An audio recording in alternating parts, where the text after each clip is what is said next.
So, thank you very much to the organizers for the proposal to give this course here. And I would like to say before starting that I was heard that many students here are more or less beginners in algebraic geometry, and so that it was better to give to recall some very basic definitions. So I'm very sorry if for some more advanced students, they have the impression that they know this since long. And also, one thing is that I will recall also some topics which are fairly old. By old, I mean something in the 70s, roughly 1970s. And another thing is I will not make attributions because the time is very short.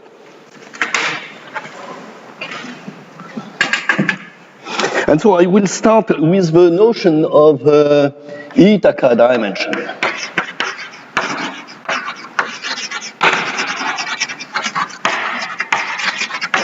Of a line bundle. L. So this will be a line bundle L on some X. And X, here I have the same notations of Paolo Caccini. So this is a smooth, complex, projective,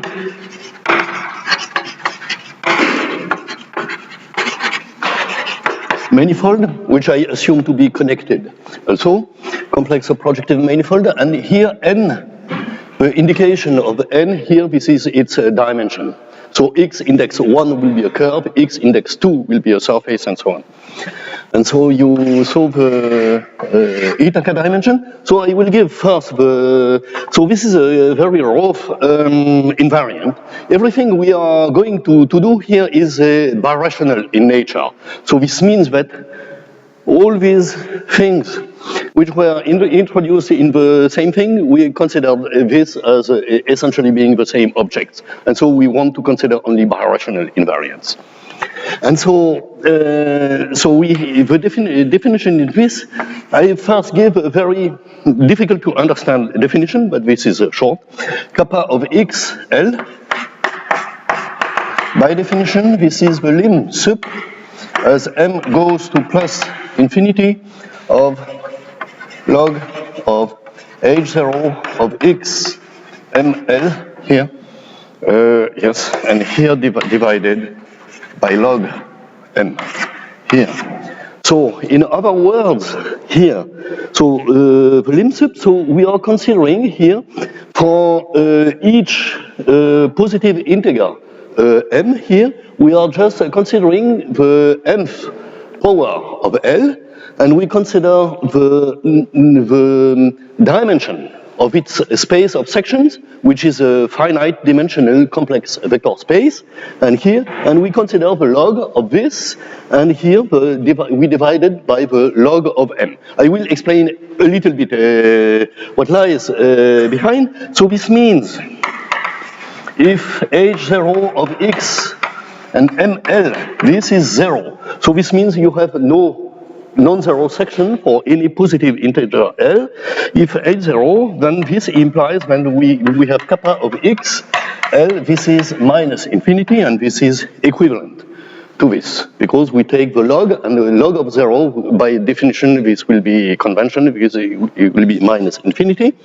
And now, if we have h0 of x and ml, this is either 0 or 1, but sometimes 1, then this will be equivalent to the fact that x of L is, kappa of xl is 0.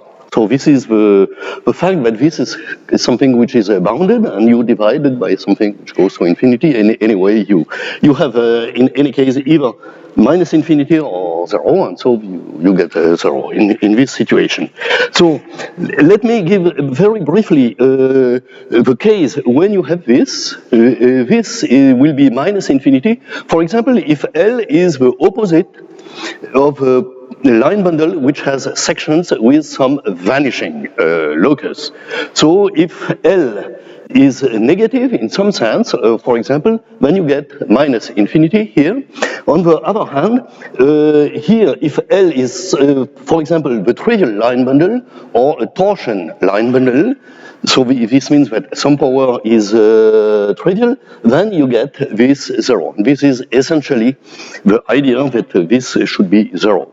Of course, the situation. So you have this. And so, for example, if you take for x, you take an elliptic curve.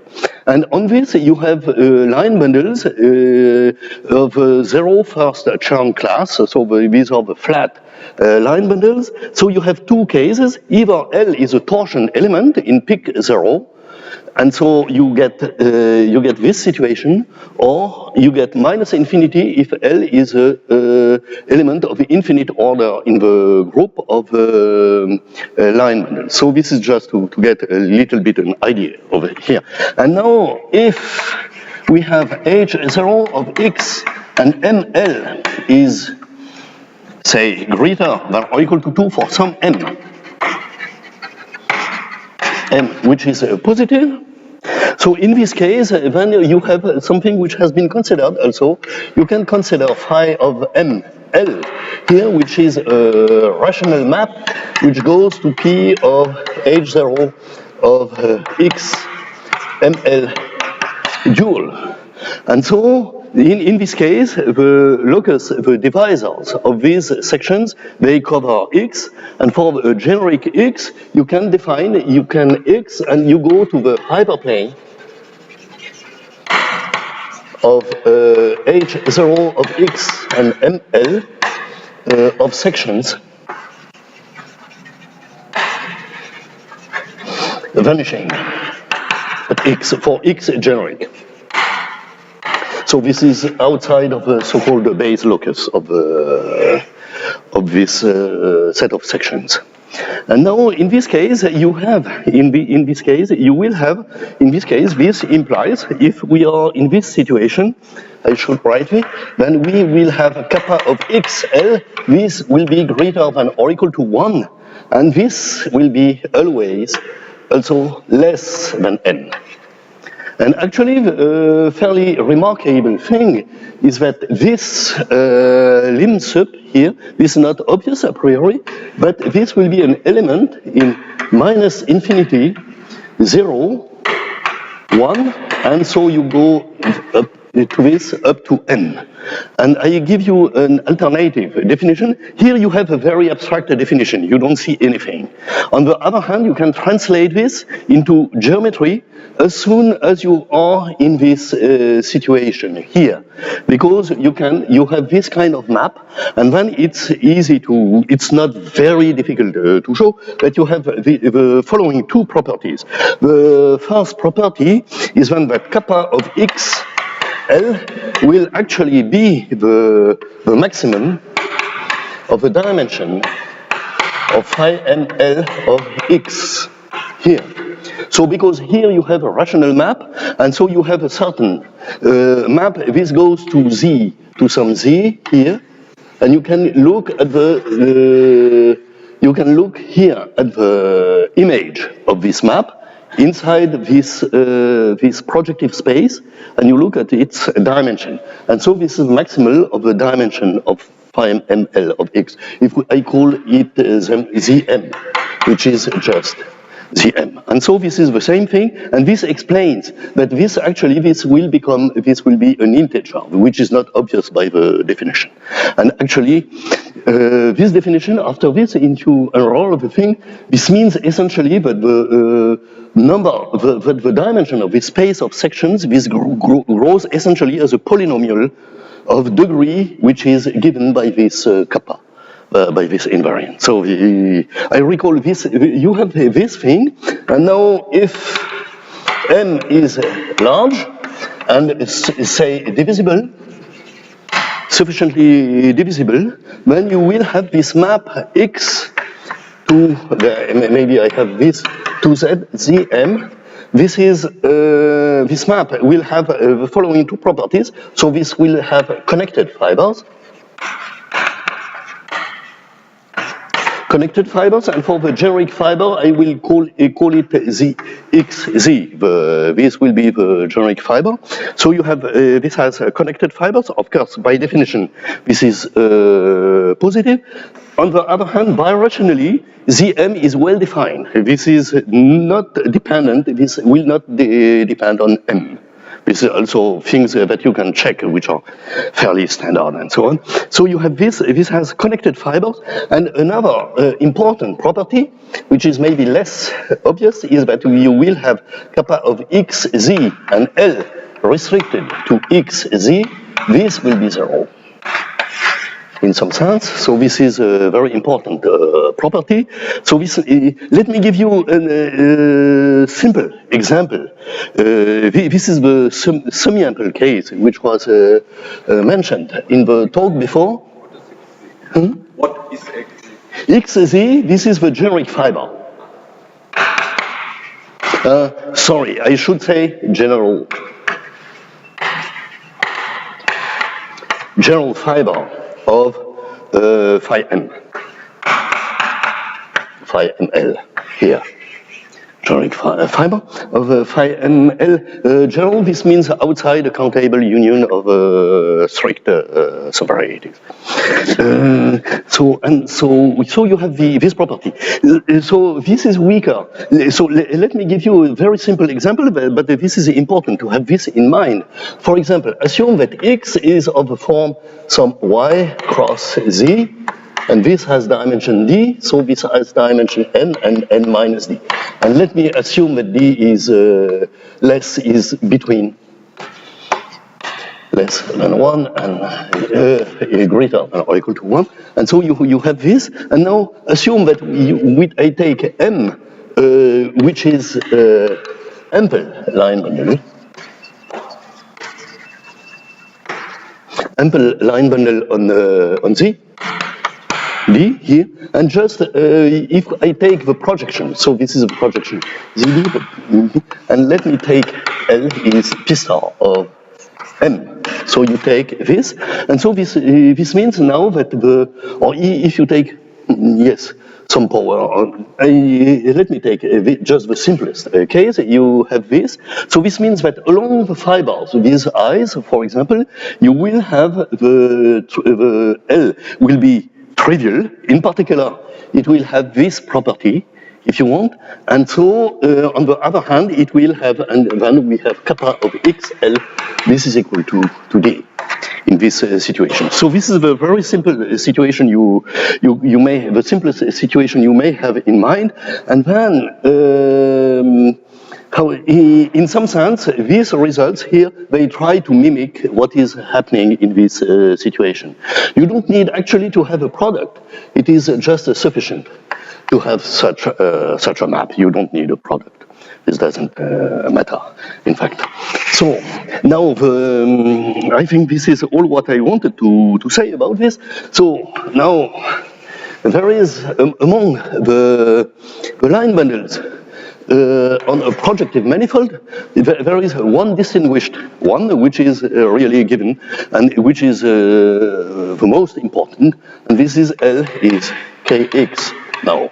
And so this is certainly a principle, basic principle of algebraic geometry is that essentially the positivity or negativity properties of Kx, they are supposed to tell you almost everything on the geometry of X. And so this is the basic principle. And now we consider the so-called Kodaira dimension, kappa of X. By definition, this will be kappa of X, and you take L is Kx. And so this is the main object of algebraic geometry. And so for this, this thing, what did I wanted to tell? Something. Okay, I have forgotten maybe to say something. Maybe it has three important properties. The first one is that kappa of X, this is a birational, plus let me call it étal invariant. So this is already birational, but étal, this means just the following, that if you take a finite étal cover of X, you will have the same Kodaira dimension. This is called the Kodaira dimension for better reasons, actually. But, okay, so this is the standard name. Étal invariant, so you have this property, and so another easy property is that if you have a product, for example, situation, kappa of y cross z, as before, this will be equal to kappa of x plus kappa of y. So this equality, this is an easy fact which is just derived from the fact that h0 of, not x, this is y, sorry. And here we have z. h0 of y cross z, this is just h, sorry, and mk y cross z, this is h0 of y, k, y, mky times h0 of z, and here we have mk of z. So we have this property, which is more precise than this, that this implies this. And in particular, let me, a very easy example, let me take y is P1, for example. In this case, you know probably that the canonical bundle of P1, this is O of -1. So this is a negative anti-ample line bundle, so it has never sections. Its powers have never sections. And so we have, in this case, we have kappa of P1, this is -infinity. And so, in particular, if you take this, if you take a kappa of P1 cross z, maybe, this will be equal to -infinity for any z. So, do you see, so this is just to remark that as soon as you have P1 or mini P1, the Kodaira dimension has to be -infinity. So this means that this is the class of manifolds with this property, having kappa -infinity, this is a fairly big class. And so this class, apparently, we will see a little bit later that we can conjecture exactly what it is. But for the time being, I will go first to the case when n is 1. So this is the case of curves. So I'm just trying to give you a panoramic landscape of a classification. And so when n is 1, you have free, if you go to -infinity, you have only these three possibilities. And as you know, certainly, kappa tells us everything, essentially. We can know that x, this is here something which is P1. Here, this is an elliptic curve of this form here. And here we have, on the other hand, this is quotient of a bounded domain, which is just the unit disk. And so these things are very different. Especially, what I would like to tell later is that we have a very big difference. This here, the differences are not that big, but here, this is a completely different world. If you look at hyperbolicity of arithmetics precisely, this is very different. Let me notice also that for the fundamental group here, we have something which is trivial. Here we have something which is abelian. And here we have something which is more complicated. I don't give a description, but this looks a little bit like, to some extent, to a free group on two generators. So this is a much more complicated group. So, essentially, so you see here, you have a negative canonical bundle. Here you have an essentially trivial canonical bundle, and here you have a positive canonical bundle. And so the main goal here in these talks is to explain how to decompose in a canonical way any X, and even quasi-projective, and in some larger category, in objects which are of these three types, but in higher dimension.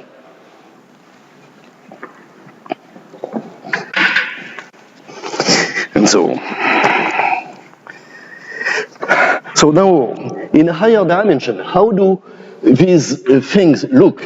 And now this is essentially how things looked until the end of the 70s in the 20th century. So you have, if we take here kappa, we are now in dimension n, larger than 1. So you have lots of more complications in this situation. Things are not so simple as in the dimension 1 for two reasons. Essentially, the first one is that you have no birational geometry for curves. If you look at the smooth curves, you have no birational problems. And the second point now is also that you may have, for example, as we have seen this, products or fibrations which appear and which do not exist in the case of curves. And so you have the things are more complicated, of curves, much more complicated. And so we have look first of kappa. Here we have kappa of minus infinity. Here we have 0, and here we have some d, which lies between d and, let's say, n minus 1. And here we have the kappa when kappa is n here. And so the situation at the end of the 70s were essentially, what are these objects? And here we may think, does this mean that in some sense, some mkx is OX? So this is something which is essentially, so this is a problem in birational geometry. One would like to have NEF minimal models with some restricted singularities, and so with a torsion canonical bundle. This is still not known. This is something which is conjecture. And now, in this case, what we have at least is that we have a kind of fibration onto some ZD, and here we are, in some sense, we have kappa is 0, and when I write kappa is 0, this means that the general fiber now has kappa equal to 0. This is just because of the adjunction formula, which tells you that the restriction of a canonical bundle to a fiber is just the canonical bundle of that fiber. So kappa, kxz, I always have the same convention as here, xz, this is kx restricted to xz. And so we know that this has kappa is equal to 0 by this result, which is here, essentially. I take, of course, I may have to blow up the x, but I don't. And so we have here. And so in some sense, you see that here you have a kind of decomposition of x. In some sense, this is a kind of a twisted product, because this is very twisted, because here you may have a moduli in general, and so this is not a very simple matter, but here you have a kind of, say, decomposition into something which is of a smaller dimension, strictly smaller dimension, and something with kappa is 0. So you may hope to try to understand the structure of X from the structure of the fibers up to deformation and the structure of this ZD. So one has to pay attention, and this is an important point. In general, we have kappa of ZD is strictly less than dimension of ZD, which is D. You should not think in general that this ZD will be something which is of general type. So one says that this is of general type. General type This was a term which was introduced actually by Boris Moishezon, here the general type. So for a very good reason, this is essentially, but because if you are in a certain dimension, then these general type manifolds, they are, most of them are of general type. As you may see already in the case of curves, you have lots and lots. You have infinitely many families here, with depending on the genus. I have forgotten to say that here the genus is 0, the genus is 1, and here the genus is greater or equal to 2. So you have a complete topological description of manifold, just given the Kodaira dimension. And so you have here general type. And so what happens for general type? Essentially, this means that phi of m k, if you are x, this will go to something which is z n here, and which will be birational. Birational. So in this case, if you are general type, at least you have many examples. But on the other hand, what will happen is that to some extent you can have a certain understanding of the structure of X just by looking at the image of the high canonical, pluricanonical maps. And so you have really a very strong information which is given by the canonical bundle. Here, the remarkable fact here, when you are, on the contrary, in the 0 Kodaira dimension, and there are lots of examples, in 0 Kodaira dimension, a priori, you have absolutely no information given by these maps, but nevertheless, we have, but by completely different methods, very strong information about what might be X. So, especially if we have C1 of X is 0. So the first Chern class of X is 0. I should mention this briefly. So then we have really a very precise structure. Description of X, although we have absolutely no information from this map, but this is by different methods, and this is essentially Bogomolov decomposition theorem, which tells you first that the fundamental group will be just as in the case of these elliptic curves, it will be almost abelian. So this means a finite étale cover will have an abelian fundamental group, and here we have a Bogomolov decomposition theorem which gives you a product decomposition for a finite étale cover in very specific terms, but I have no time to say this. I will just briefly mention the case of surfaces, because in the case of surfaces we have this. I'm sorry, probably many of you know this. I don't know if I give too many explanations for this. I would be very happy to skip these things, but I think for N is 2, so we have a case of surfaces. And so we can feel completely here, in this case, what is happening in this situation, and also make very precise what is here. Of course, here we don't know so much. N is 2, so we have kappa is kappa. So we have now 4 possibilities. So we have kappa is minus infinity.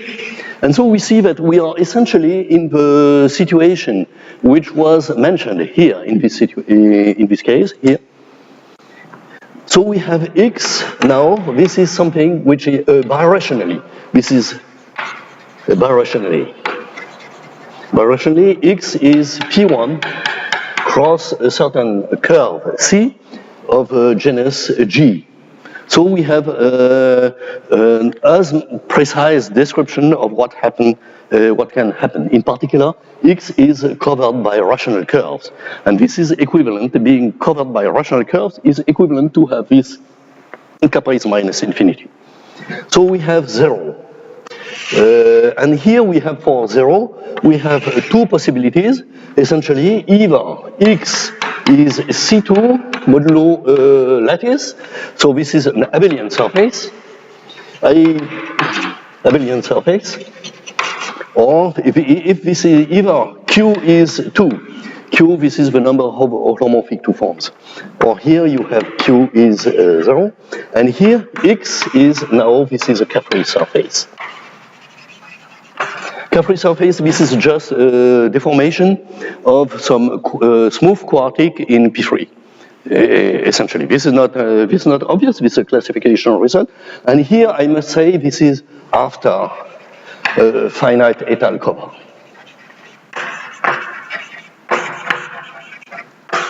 This is here. So what is happening here? And so now, if kappa is 1, then in this case we have so the map phi mk, which gives x, which go to a certain curve C, and here we have an elliptic fibers, elliptic fibration here, and it's possible to say a little bit more, but here you have many cases again depending on C, and we will see also more refined structure later. And here this is a general type, and here the classification is very complicated. We don't have really a very scheme of classification, but at least these two parts here are become very clear. Now,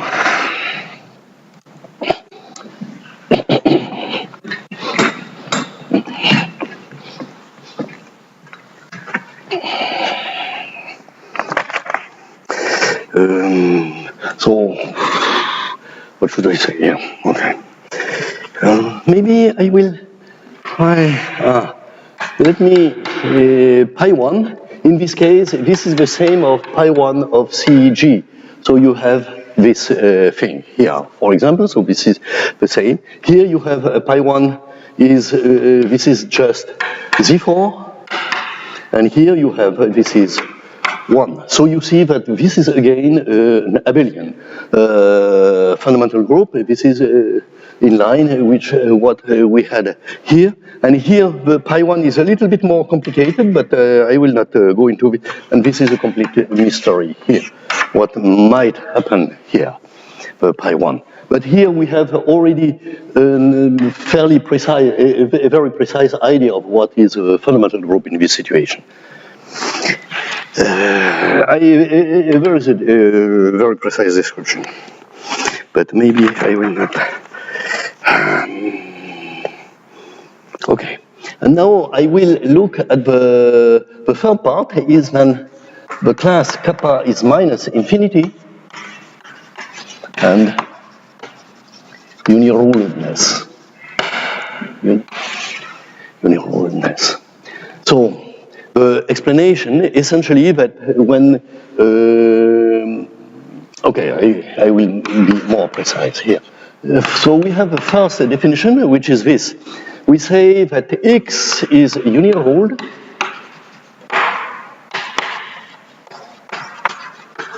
if there exists a dominant rational map from some maybe P1 cross maybe I will call them, yes, Z n minus 1.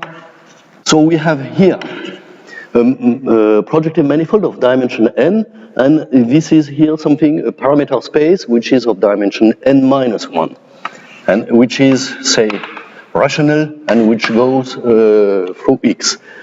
So this means, what does this mean? This means the following, is that if we have X, for example, then we have rational, the images of these P1s here, these are called rational curves. So we can map phi here, which goes and which is surjective here. So this means that if you take any of these P1 here, or the generic P1, it will map to a curve here, because the dimension here is n minus 1, and so it will cover X. So you have a covering of X by a family, an algebraic family of rational curves. So this is the meaning. And now it is very easy to have the following. Now, here, if we look at this, we have seen that kappa of this object here is minus infinity. So you have never sections in the powers of the canonical bundle. And this implies easily now that kappa of X is minus infinity. Essentially because if you had some section here, you could lift it here. This is not very difficult to see. But did you see the simple fact that the canonical bundle of these P1s here is negative, this forces, really, this prevents to having sections in all the tensor powers of a canonical bundle here. So you have this property. So this is an important fact. And here we have a conjecture, the main conjecture, maybe. I don't know if maybe for the main conjecture is that the reverse converse true. The converse true, which means that from kappa of X is minus infinity, is this true? Then you have that X is uniruled, X uniruled. And so this is a very difficult topic, as you can imagine, because you start with very empty hands here, and you get plenty of rational curves, which are the most difficult, one to the rarest ones, if you want. So this is difficult, and so this is the main conjecture, I would say. Of course, there are more refined conjectures, but I just take this one. If you prefer, let me state it in the reverse way, because it's important also to have just the contrapposite assertion. The contrapposite assertion is that X is not uniruled, should imply then that kappa of X is greater than or equal to 0. So if you have no covering family of rational curves, then you should have also some pluricanonical section somewhere. For some m which you don't know, of course, and so this is quite difficult. We have following. Let me mention a theorem which is an approximate solution of this, and now this is a theorem. The following are equivalent. So this means that these two things, the following, are equivalent. So this is just this. First, maybe, yes, X is uniruled, and two, we have H0 of X, and ML plus A, this is 0 for any M which is greater than some NA. For A, this is sufficiently ample.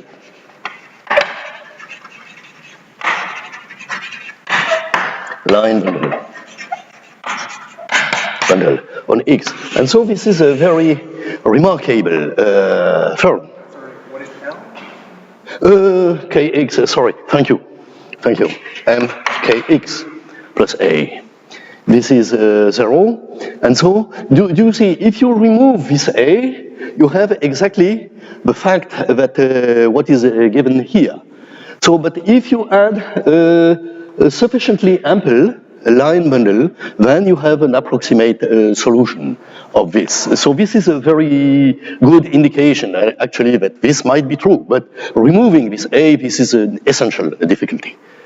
So we have this, and I don't know exactly, I don't tell exactly what is sufficiently ample, but if you take, for example, 2 times n plus 2 times h, with h ample line bundle, then this will be okay.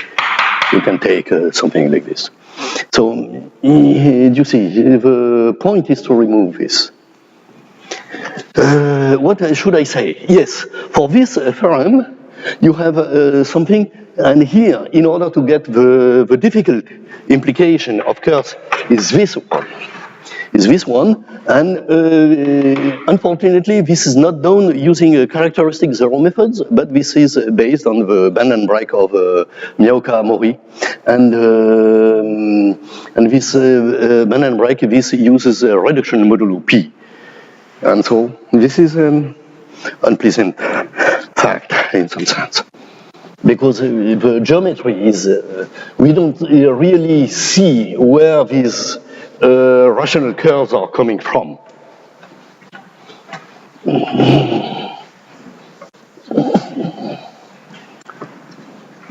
And now, as we have seen, these uniruled or kappa of x minus infinity manifolds, they are not, in some sense, primitive manifolds because they can be decomposed. You may have some, if we take products of P1 cross or something, then you have many examples. So we would like to try to decompose them into a negative part and a positive part. And so this is exactly what the next theorem will do. So now I will maybe take omega 1 x negative. Let me call this. If you want here, in order to check uniruledness, you just have to check, if you believe in this, the negativity of the canonical bundle. And here, for what we will see for the indecomposable ones, in some sense, what we have to check is the negativity of the cotangent bundle, not just of the canonical bundle. And so let me give a definition. This means rationally connectedness. Rational connectedness. And what? Yes, and omega 1 x negative. Now the important notion is rational connectedness. And we have the definition. Here we shall strengthen the definition of uniruledness. Definition, so x is rationally connected, so this means rationally connected if for any x, y generic, say, then there exists a rational curve P1 to x, phi 1, such that phi of pi 1 that belongs to x and y here. So let me, so x uniruled, this means that for any x you can find a rational curve going through this point. Here the situation is more restricted. So if you take any 2 points, x and y here, then generic, then you want to have a rational curve through these 2 points. And so the basic examples of curves, the basic example, if you think Pn is rationally connected.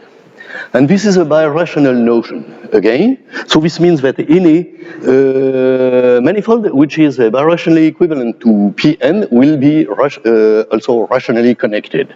And so you have a weaker notion which implies that this is unirational. Unirational, this means that you have a manifold which is dominated by some Pn, by a rational map, surjective. And so you have this property, and unirational, of course, this implies also rationally connected. And so,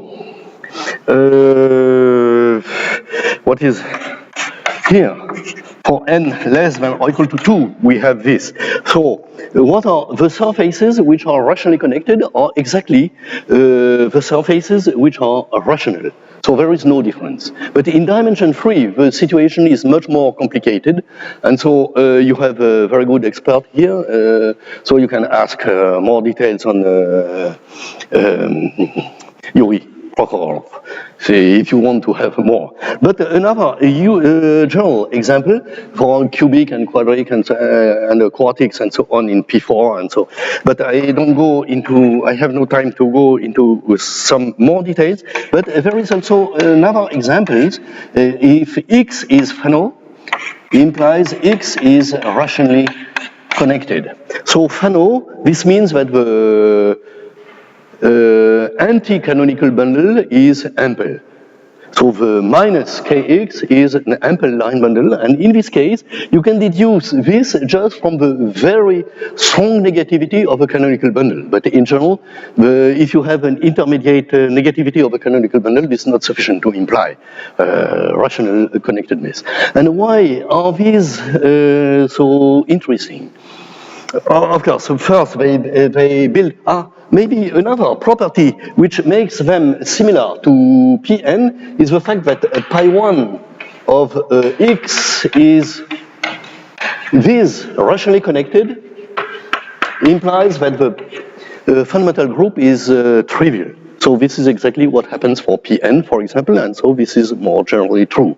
But this is, of course, fairly weak information.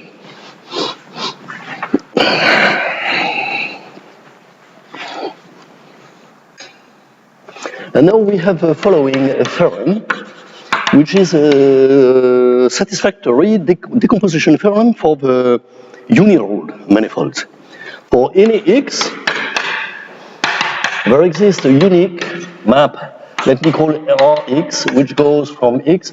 In general, it is weakly meromorphic, but not that important. So let me call it Rx with the following two properties. So in fact, one, we have the fibers of X are rationally connected, and two, we have that the Rx is not uniruled. So if you want, so you have this fibration here.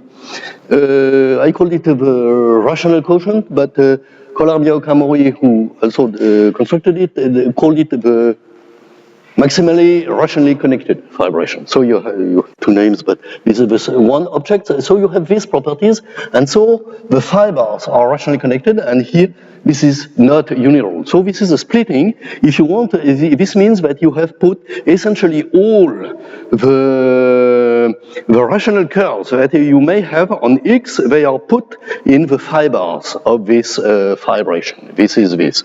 And so you have a very nice decomposition theorem. Notice that this main conjecture, let me call it this main conjecture, it implies now the following. It implies that kappa of Rx is greater than or equal to 0. So if we have this additionally, we have a much more stronger property, namely we have this property. Namely, and let me mention a small consequence of this, for example, is that we have the equivalence. A corollary, for example, is this, that the following are equivalent. This in some sense, this mimics what is here. We have the following are equivalent. One, X is rationally connected. So we have two, maybe I give a weaker form, but H0 of X, and here I can take of omega 1 X, tensorized of A is 0 for any M greater than MA, we have for this sufficiently ample. Ample again. So we have this, and we have three. The first thing is that for any F, which is X, and this is to some Z, we have Z is uniruled. So we have this characterization of this, but here you can see that this mimics exactly this property, and we have replaced actually the canonical bundle by the cotangent bundle.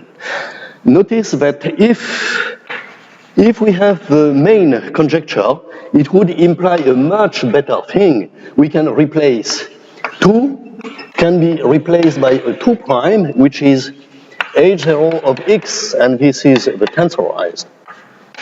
For M, omega 1 of X is 0 for any M positive. So we could get rid also of the ample line bundle here at this place. Let me mention, yes, for this property here, yes, okay, I should come back slightly, briefly to this map here. This map, there are two extreme cases. Either X is not uniruled. So what happens if X is not uniruled?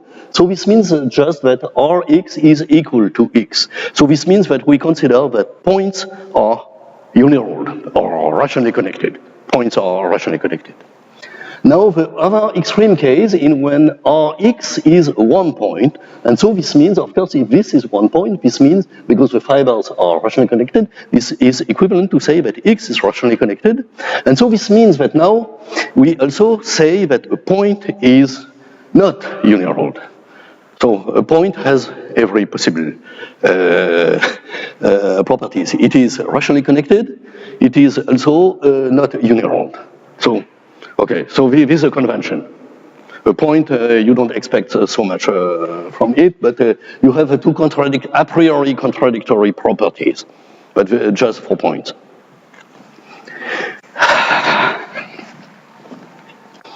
Now, we can come now to the decomposition result. Once we try to, so do you see?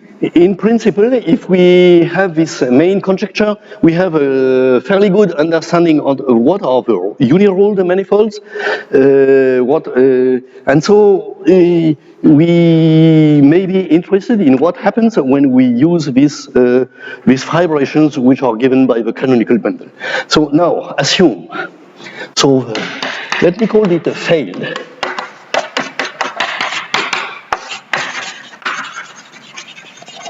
Decomposition attempt.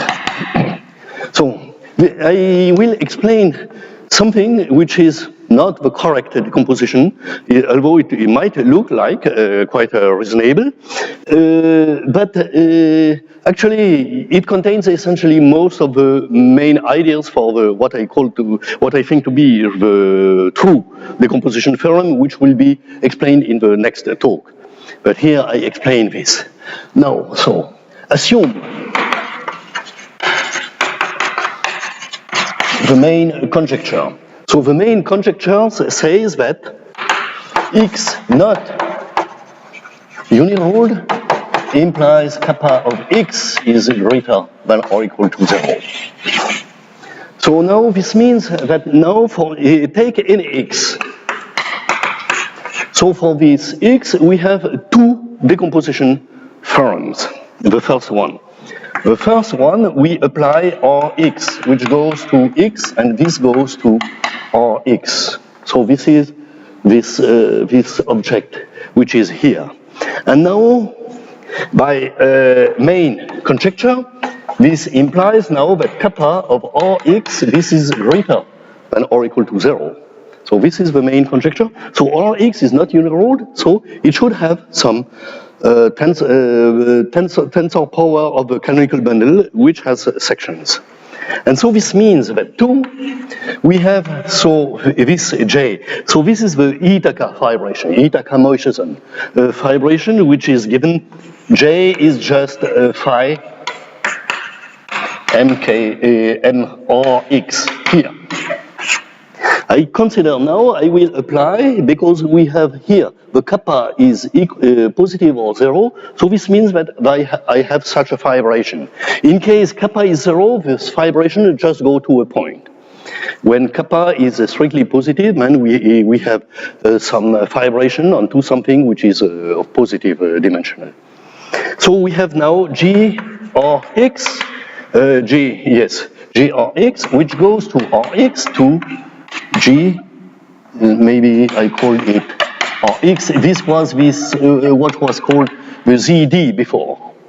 So this is the image of the nth canonical vibration. Here we have this, and this is a birational invariant of Rx, and so of X2. So this is a completely birational invariant. And so these two things are defined. This implies now, because of we have made this conjecture, this means that G or R, this goes to X to go to G of Rx. And let me call X X1 here. This is the first step of the decomposition. So what are the fibers here are rationally connected. These are the fibers which are here, and here we have kappa is 0 for the general fiber. So we have a priori quite sympathetic or relatively simple fibers. Here we have a rationally connected, and here we have something which is of Kodaira dimension 0. So what are the fibers of this? These are rationally connected fibrations over something which has kappa is equal to 0. So this is something which looks as very far from being of a general type.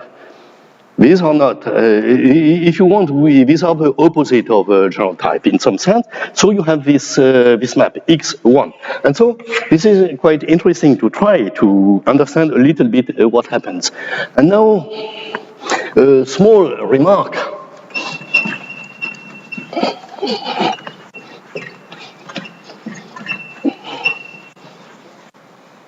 The small remark is this. Small remark is this, is that dimension of x1 is a dimension of x. This is equivalent to x is, say, x1, birationally at least. And so, and this means also, now the more interesting thing is that x is of a general type. X is of her general type. Why is it so? This is just because if the composite of these two maps is the identity, this means that each of them has to be the identity. And here, being the identity, as we have seen, this means that X is not uniruled, and so it has kappa greater than or equal to 0. And now, this being the identity, this means that the eta k fibration is isomorphic, but this means exactly that X is of general type. Isomorphic up to birational equivalence. So this means that we have this X of general type. But now, what we can imagine is the following. We can do this if we have actually the main conjecture is true, is the following. We can iterate.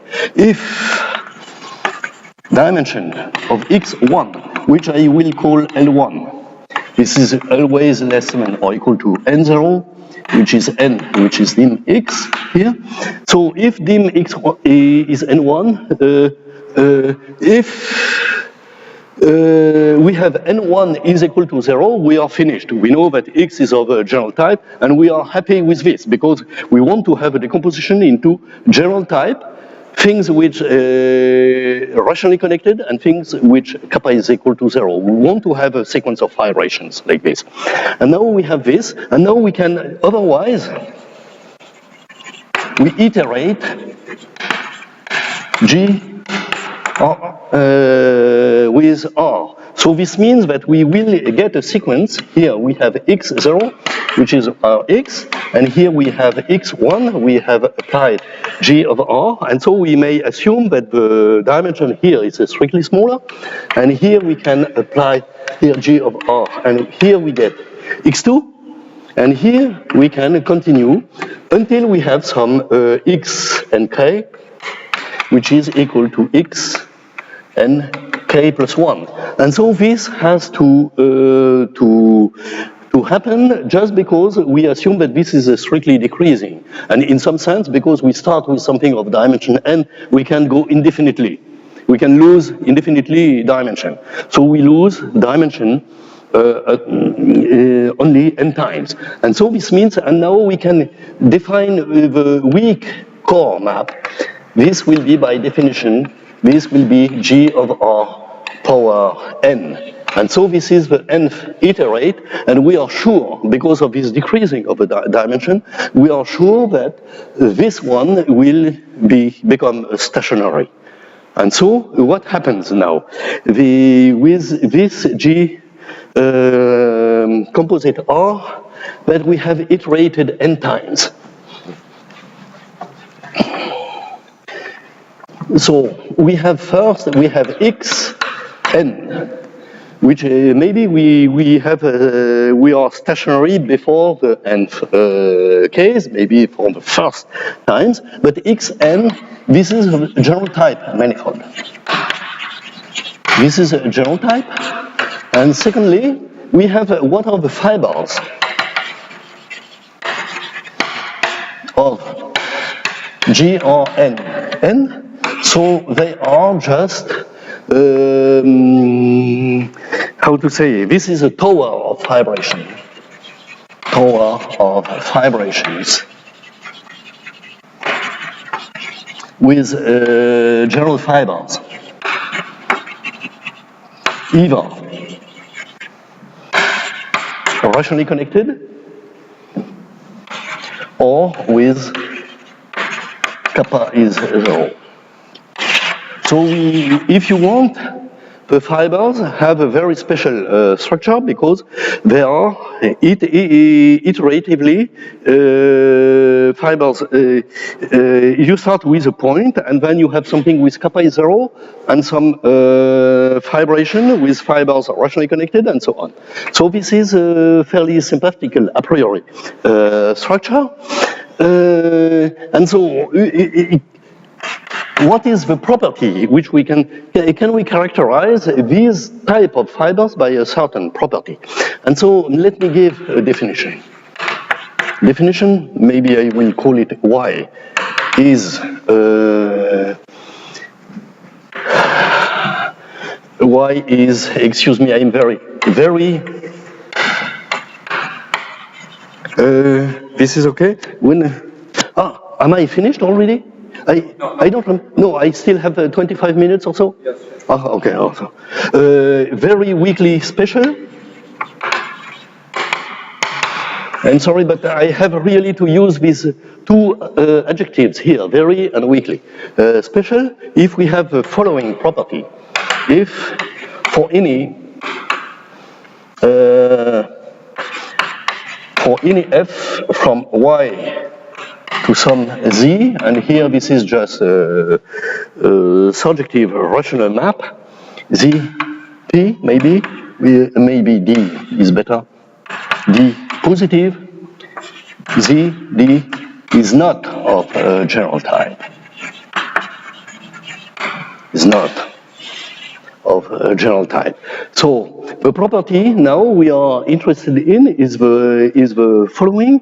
We say that some complex projective manifold is very weakly special if it has no surjective map to something of general type and positive dimension. And now what it is possible to show is that the fibers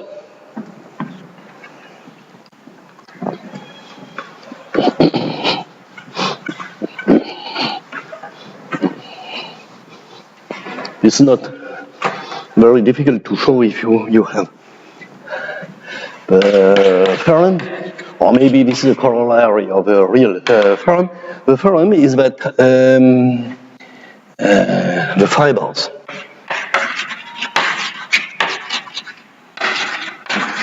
of CWX here, this is this,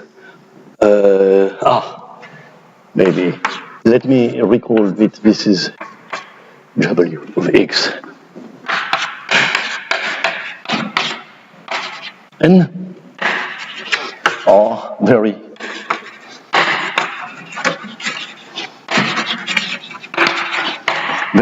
weakly special.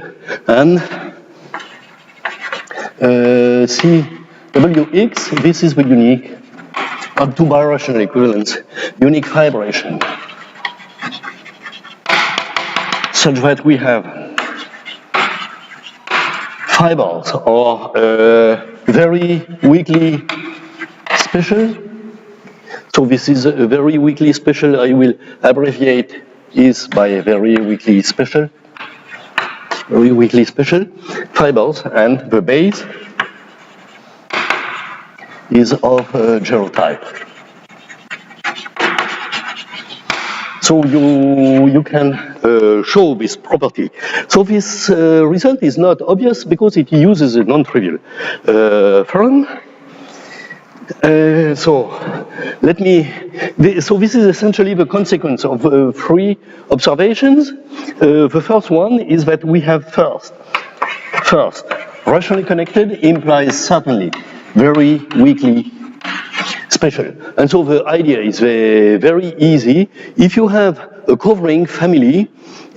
Assume that you have some Z which is of a general type and of positive dimension, say, and assume that it is covered by an algebraic family of varieties.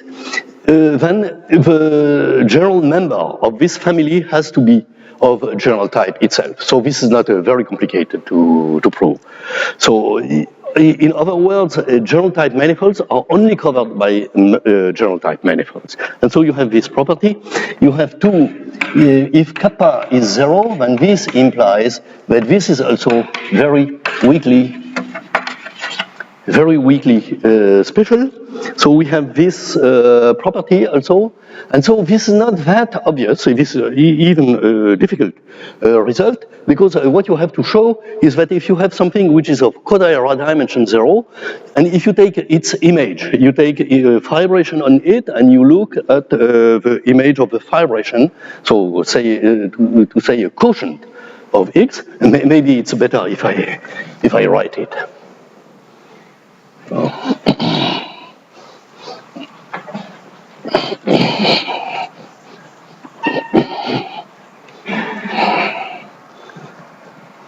So the theorem is this: assume that kappa of x or kappa of y is 0, and that we have a vibration from y onto some z d.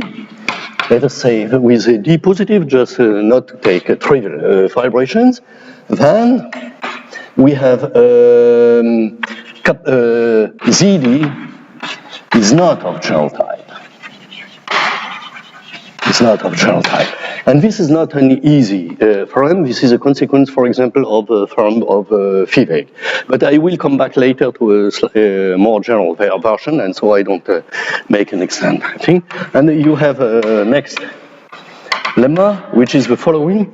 If we have some x, for example, and assume that we have two vibrations onto zd and some g onto y, and assume that this zd is of a general type with d positive. So say this is I don't need this is not so obvious because yes, otherwise, and I assume that here the fibers are very weakly special. Yes, very weakly special.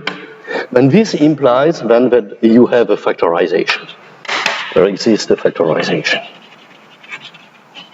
And this is essentially, this lemma is essentially what I told you, is that general type manifolds can't be covered by objects which are not of general type with algebraic family. And so you have this kind of result. And so now the point is that now do you see we have apparently a fairly satisfactory decomposition theorem, because we have decomposed now our manifold by a sequence of vibrations with things which are either rationally connected or with rationally connected or with kappa is 0, and so we have a base which is of a general type. So this looks essentially, this is what we are expecting. But now the point is this. Actually, it's possible to reverse the construction and to construct directly this very weak core directly from X without making any conjecture. But the point is that now what we don't know is what will be the precise structure of the fibers. And so let me make a theorem actually without using the main conjecture. It is possible. It is possible to define CWX. For example, this is the unique thing going to some xn, but this is a certain z here, where the fibers are very weakly special, and here this is of general type here. So without using. So what is the point is that we look first at, just look at the biggest possible dimensional quotient of X here, let us call it Z, which is of general type. You take if you don't have any map from X to something of a general type and positive dimension, then you are finished because the map to a point is okay. Now, otherwise you take the largest possible, and then you have to show that for this largest possible, then that the fibers are very weakly special. And this can be shown, this is not immediate, but with Fivek's theorem, essentially, which is a more general version of this, and I will not go into this. Now, but what I want to explain now is why is this failed attempt. A priori, this looks fairly sympathetical, and this looks like what we are more or less expecting. But the big failure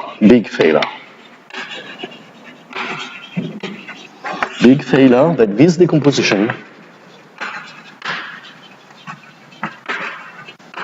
is not even compatible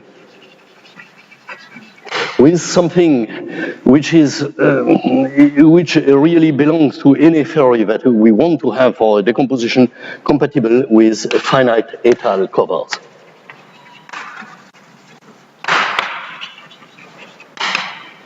And I will here give a very simple example. This is a trivial example, but it shows really what is happening.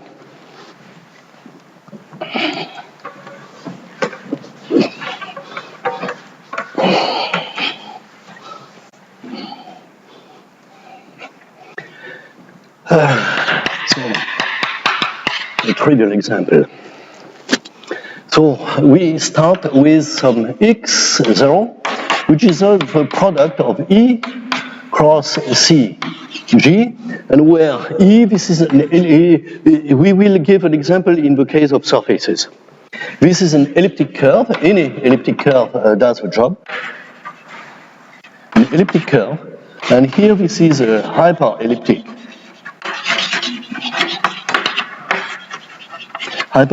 curve with G greater than or equal to 2. We want to have it of general type. And so now we have on CG, we have involution. We have a hyperelliptic involution. This is a hyperelliptic involution. Elliptic involution. And so this means that if we take the quotient by this elliptic involution, we get just P1, which is just CG divided by this involution. So this is not very complicated. And so how is the situation looking? So you have a P1, and so you have a certain number of points. Pi, so you have 2 times G plus 2 such points here, and here you have a ramification, a twofold ramification over these 2 points. So these points, so this is a very simple fact. And now on E you have also several. Actually you can take another involution. This is just a translation tau of order 1, of order 2. You take a translation of order 2, so you have, how many do you have? I think 3. Okay, so you have any translation of order 2, and so this is, now the point is that this is fixed point 3. There is no fixed point, this is just a translation. And now we take x0, we can act diagonally by h cross tau here. And so this is again fixed point 3. So you have no fixed points because you have one of the factors, which is, and so now we can take x, which is the quotient of which is x0 divided by this h cross tau here. So this is a 2 to 1, and this is an étale cover. So there is no ramification because the action is fixed point free. And now what we can do is the following. This is very easy, extremely easy. So we have G0, this is the Kodaira vibration, and so this is just, what is the, not the Kodaira, the Itaka vibration, this is just the quotient by E. So this maps on to CG here. This goes to CG. This is the second projection, and so this is a smooth vibration. Smooth, elliptic, and so on. So the fibers are all E here. And now we can take G here. And so this is compatible with things. And so what we get here, this is just P1, which is CG divided by H. So we have this map. This is the hyperelliptic map. I don't know how to call it, maybe phi here. And so what will happen here? So do you see, we try now to make the decomposition, this CWX, this is G or R power N. So what are we doing? All of these two manifolds, they have a kappa which is positive or zero, which is actually 1.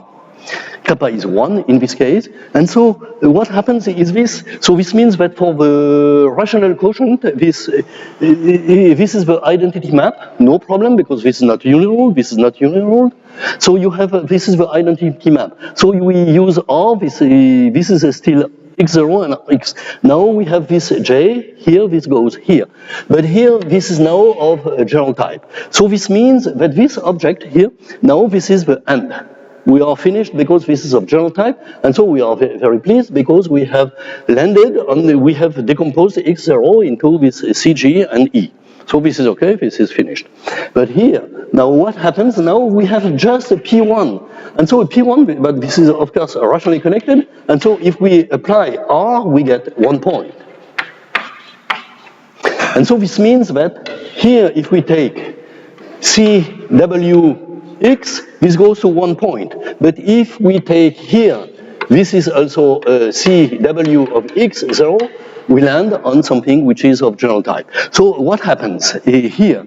So if we take this decomposition here, so this means that there is something which is hidden inside of X and which is of general type, but we don't see it. We don't see it by this decomposition because here we have nice fibers which are elliptic, and here we have just a P1, and so we don't see where are the objects of general type here. Now, let us look, how can we see this? But we are sure that there is something of general type because by going to a finite étale cover, this doesn't change anything. So where are these things of general type? If we didn't know the construction here, if we would look at this only, we don't know how we have constructed it. So how to do this? This is very simple. This is very easy, but surprisingly, this leads to many things. Although this is quite simple. And so now let us look at the vibration, vibration which is, we have x0, and here this maps to P1. And so we have the fibers again are E. And are all fibers E? No, this is not exactly the case, because we have these points Pi where we had this ramification here. And here on these points, what happens is that we have a double fiber. Double fiber. And here we have these double fibers which appear here. So these, we have double fibers. And so the right object to consider, so this means that now we will introduce a certain divisor, delta, which will be the sum on P1 here. The sum of 1 minus 1 over 2. And these are the fibers which are here. And actually these fibers are slightly different because this is E divided by tau. But this is not that important. What is important here is just the multiplicity.